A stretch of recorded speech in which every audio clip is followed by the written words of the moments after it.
everyone, and welcome to a very special episode of the House to Home podcast. Today, we are bringing you some breaking news right out of the Supreme Court. We're so happy to say that they have upheld the Help Not Harm laws in Tennessee and Kentucky.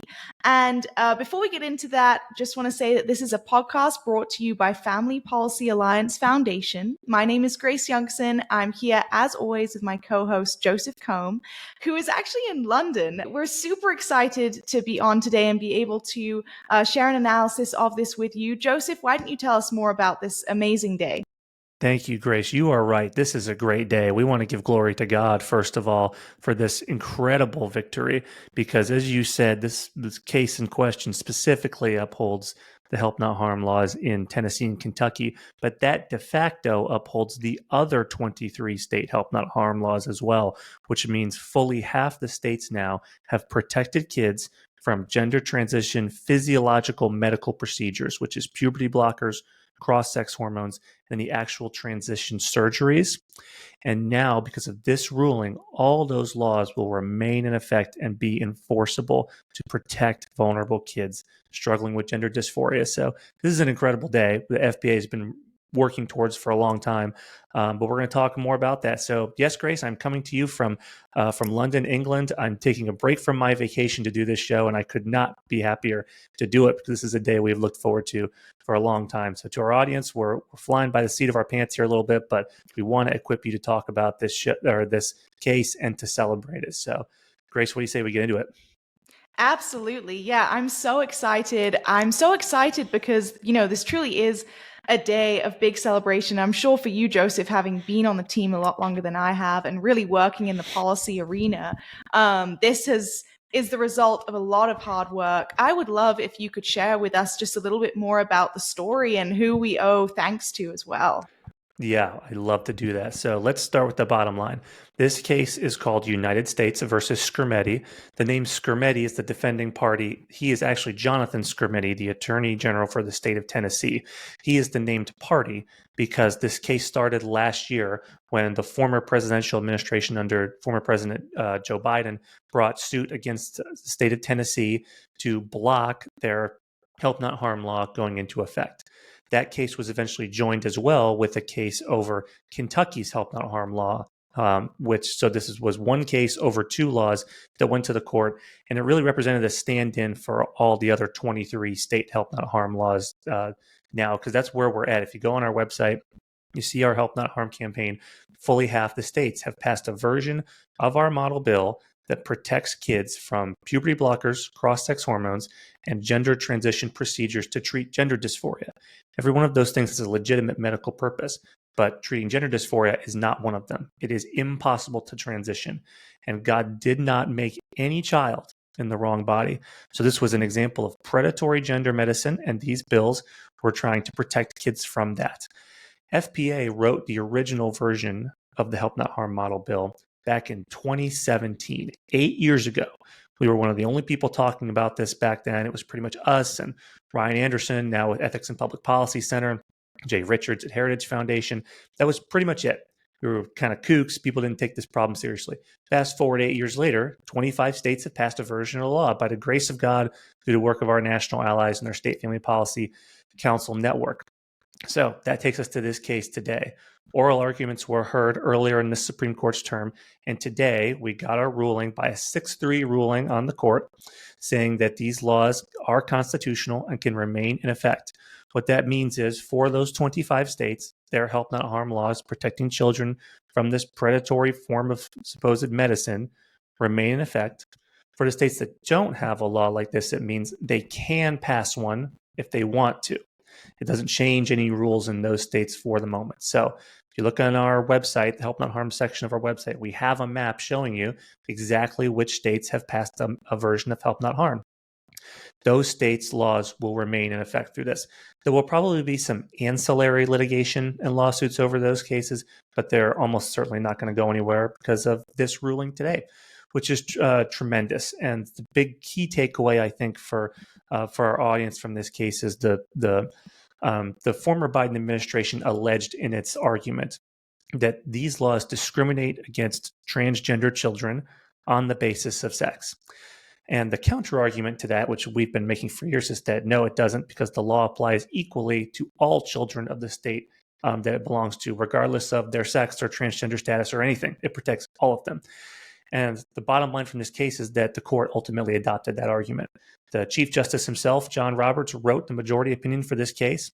And for the record, for our audience, this is a very complicated ruling. It is joined in part, dissented to in part by multiple different justices. It's over 100 pages long. It is very complex. We are not going to get into it in granular detail today. But I did just want to make sure our audience knew that key bottom line argument, which is hinged on the fact that gender identity is not an immutable characteristic. We don't know, and we actually probably definitively do know, it is not something that you are born with. And therefore, the federal government does not need to intervene here. States can be the laboratories of democracy as this science works itself out, and these laws can remain in effect. So that's huge. And just briefly, Grace, I just want to make sure I thank some people, because you're right. I've been working on this for a number of years now as FPA's policy director. There are three main groups of people or individuals that need to be thanked. First of all is the Arkansas Family Policy Council, which is called Family Council of Arkansas, and the Statesman Academy alumni, that's our summer training program at FPAF, who authored and sponsored the very first officially introduced state Help Not Harm bill in 2021, and her name is Robin Lundstrom. Former state representative Robin Lundstrom is an absolute hero for families, particularly on this issue. She braved the slings and arrows of the cultural tide and introduced one of these bills in Arkansas to protect those kids. She stood against, first of all, her caucus, which she encouraged and convinced to come over to her side of the bill. Then when her then Republican governor vetoed the bill, she led the veto override effort along with help from Arkansas Family Council, and they won. And that was the first version of a state Help Not Harm law. Today is a vindication for her ingenuity and her courage, and we want to thank her publicly. Next, we want to thank the Kentucky Family Foundation, which is the Kentucky State FPC, and Statesman Academy alumni State Representative Jennifer Decker in Kentucky, because she authored, with the help from FPA and from Kentucky Family Foundation, the law in Kentucky that was at issue in this state, or in this case, forgive me. This case was over two state laws, the one in Tennessee and in Kentucky. And today was an explicit victory for her, for the Kentucky Family Foundation. We want to thank them for their hard work to get that bill passed and to defend it. This is a vindication day for them too. And just to all of our national allies and our coalition that have worked with us to get these bills done, there are so many of them, the Heritage Foundation, Do No Harm Medicine, Alliance Defending Freedom, all incredible organizations that have helped us, and many more who I won't name, plus our FPC networks who got that wave of state laws passed. Today is a day of vindication for this whole movement, and we're just so thankful to them. So it's a happy day, Grace. Yes, it certainly is. And I think it's great that you trace some of the story of this, because FPA was really leading at the forefront of this. And, now we're finally seeing the results, and we're so grateful for all the support, everyone who's supported us through all of this. I think that it's such an amazing thought, all those children who will be protected from these surgeries, drugs that really could completely radically alter their future.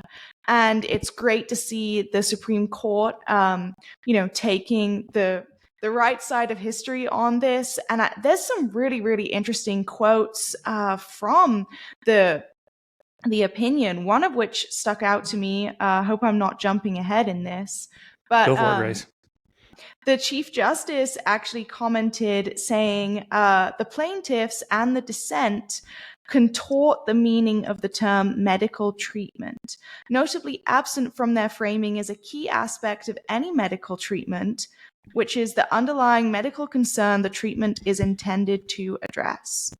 The Food and Drug Administration approves drugs and requires that they be labeled for particular indications, the diseases or conditions they treat, prevent, mitigate, diagnose, or cure. I think that's really, really interesting, because what he's talking about is the fact that this is really not a medical issue. This is not like a human rights issue of needing medical treatment to survive. These drugs, surgeries are not life-saving care as some would try and say they are.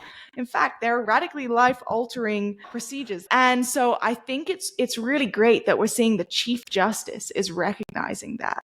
Yes, it's big for the chief to write this opinion because it represents the core of the court, the unanimity of the court. I mean, 6-3, it wasn't even 5-4, the narrowest margin. It's pretty definitive, if a little bit convoluted. And I appreciate that you brought that quote up, Grace, and read that to our audience because it contrasts nicely with a very revealing part of the dissent, which was authored by Justice Sonia Sotomayor. She's the senior justice in the dissenting side here. And she actually, like you said, refers to these treatments that are being prohibited as life-saving care. And while this disagreement over the effectiveness or not of these procedures was not at the core of the court's legal opinion, the fact that these two justices disagreed on it, and more than just these two, the fact that the court disagreed on whether these procedures was care or not, highlights that ultimately this is a question that's going to be decided by the medical community. We at FPA are fortunate to be known by Jesus and to know him. And we know that he doesn't make mistakes. We know that no child is ever born in the wrong body. So we know this care is not helpful.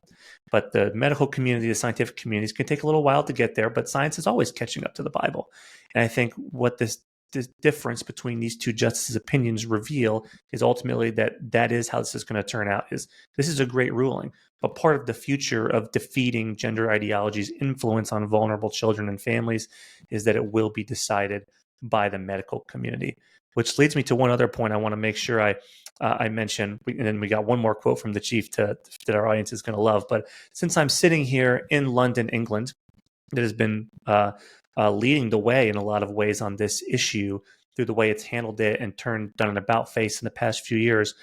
One of the leading drivers of that was called the Cass Review. It was a review commissioned by the UK government, authored by a woman named Hilary Cass, that did a systematic review of the evidence that the NHS here had for how they have been treating gender dysphoric kids. And the Cass Review ended up getting mentioned multiple times in this piece because of its very strong findings, at least showing the dubious nature of these procedures to help alleviate gender dysphoria. So that was really vindicating because Hilary Cass and her team have undergone a lot of heat and flack from people who disagree with them in the reactions to that review. So the review came up in oral arguments, of course, but to see it cited here in such a vindicating fashion is really good and really shows that it has been helpful that places like the UK and other parts of Europe have really led on this issue. Yeah, 100%. And it's interesting to note that, the US is not in a minority here, ruling that children should not really be going through these procedures, or at least giving states the power to protect them against that. Actually, most countries across Europe have heavy restrictions on this when it comes to minors. And so, oftentimes the other side will try and make us feel like we're in the minority, but actually we're in the majority on this. Mm-hmm. It's common sense that kids should not be able to completely alter their entire lives on a whim. Like we don't, and as we've discussed before, we don't let kids have tattoos or drink alcohol. And so this is just another one of those common sense things, which is far more serious, obviously.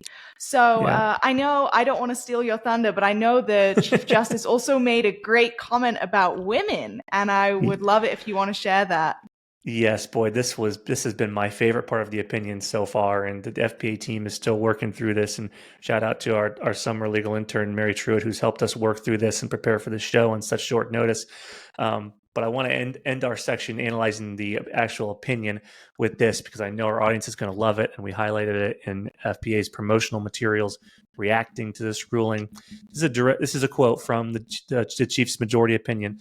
Thus, although only transgender individuals seek treatment for gender dysphoria, gender identity disorder, and gender incongruence, just as only biological women can become pregnant, there is a, quote, lack of identity, end quote, between transgender status and the excluded medical diagnoses.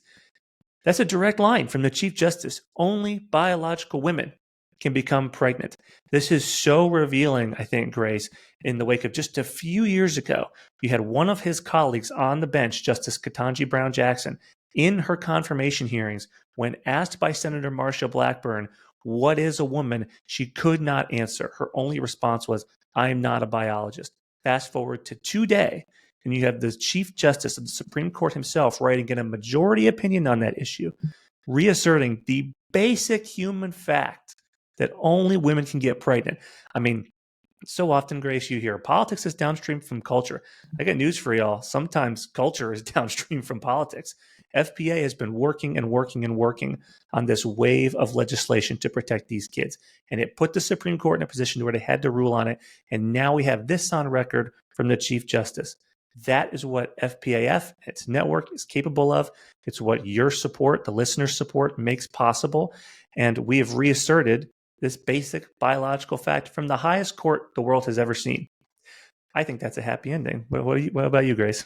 I totally agree. I think we've seen so many things happen recently in this space, and for good, even the whole Riley Gaines, Simone Biles thing over X was super interesting and ended with Simone Biles apologizing to Riley Gaines. We're really seeing the tide turning on this. And I think it's so great that, the Chief Justice is acknowledging, exactly as you said, the biological common sense fact that only women can get pregnant. Finally, we are having some normality here, It's a shame we have and to call so, it that, yeah. Grace, but that's what it is. This is a return to normalcy, to sanity, to the most Yep. obvious of facts. 100%. So I think, and also that says to me that this case is so much more than just, this issue of whether kids should have, hormones, surgeries, drugs, whatever it is. This issue is really much further reaching in defining men and women and the value thereof, and actually valuing women for women and men for men. And that's exactly, really, it's valuing what God has created or not. And that's what this really comes down to. I completely agree. And I think that leads us nicely into the final bit of this show that we want to make sure we cover, which is just to do a little vision casting because for our audience and for our supporters, because we've been celebrating this victory, rightly so. And we're going to keep doing it. This is going to be a good night. We're going to have a good week and a good summer because of this ruling. But I think I made clear at the beginning of the show, this reaffirms 25 state laws. There are 50 states in the union. So this fight is not over. This is a monumental victory. This is like Trenton and Princeton in the Revolutionary War, but George Washington had to get all the way to Yorktown. FPA has a vision for what Yorktown looks like in this fight, and I think we should detail that very briefly for our audience. So, from a policy standpoint, what we want to see is every state pass a help not harm law. We need a help not harm law in all 50 states, and we need it to make its way into federal law, which we are working on. We're seeing parts of it get into the recent reconciliation bill, the big, beautiful bill, as it's called. But we want to see every state pass one of these laws, and FPA is going to work tirelessly until that day comes. There are also some supporting policies written by some of our allied organizations that we think are part of the next steps to holistically defend against gender ideology for vulnerable people in the different states. And one of them, Grace, as you said, this is about defining men and women. One of them does just that. Authored by our friends primarily at the Heritage Foundation, Defining Men and Women model bill actually puts those definitions in law, and it helps shore up your state protections for biological men and women against gender ideology, but also Title IX protections for women. That includes girls' sports protections for women. It's a supplement to all of those, and it's a shame we have to reassert these basic facts, but that's the world that we live in. So we think that bill is next. Two other pieces of legislation we think are critical in the final end game for defeating gender ideology's influence on our vulnerable children.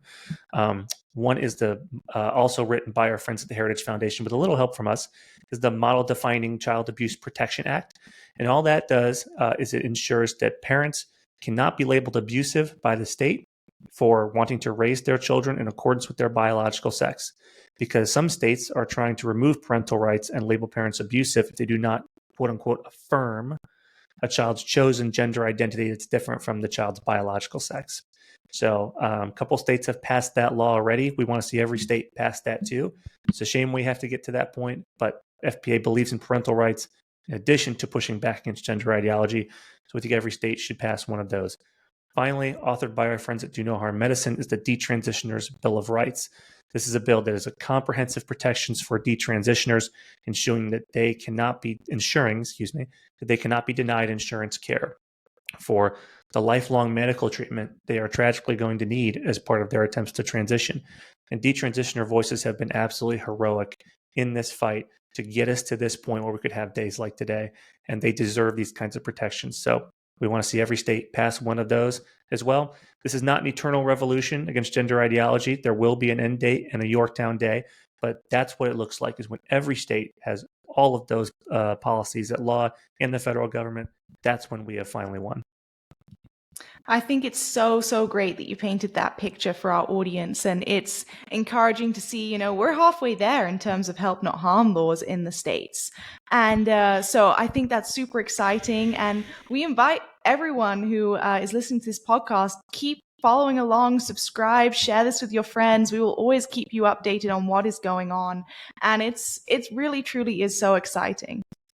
Yeah, this has been a great day, Grace. I'm excited. So I think we will probably sign off now. We wanted to get this initial analysis off to our team, but thanks for hosting with me, Grace. And thank you to our audience. This day belongs to you as much as it belongs to any one of us who've worked on this. It's your support that has made not just this show, but everything FPA does, including days like today, possible. This is a landmark piece of jurisprudence that will protect kids for generations. So we thank you for that support. We ask you to continue to partner with us so that we can have more days like today and continue to protect vulnerable children and families. So with that, I've been Joseph Kohm alongside Grace Youngson, as always, here on House to Home. Thank you for listening to this celebration breaking news episode. If you like us, feel free to hit that like and follow button on your podcast app. Leave us a review because that helps us too. And you can follow FPAF on social media for the latest updates on the Supreme Court and the future of the Help Not Harm campaign. Our handle is @family_policy. So thank you again for listening and for your support. We'll be back again soon with the next episode of House to Home.